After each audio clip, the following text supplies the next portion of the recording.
కొనిదల పవన్ కళ్యాణ్ అనే నేను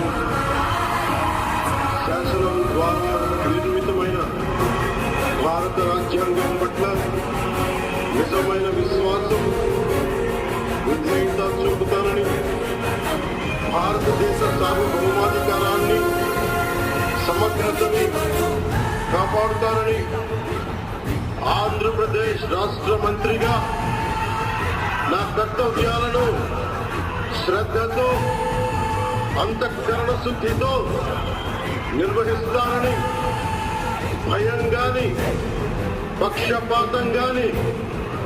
రాగద్వేషాలు గాని లేకుండా రాజ్యాంగాన్ని శాసనాలని అనుసరించి ప్రజలందరికీ న్యాయం చేకూరుస్తానని దైవ సాక్షిగా ప్రమాణం చేస్తున్నాను.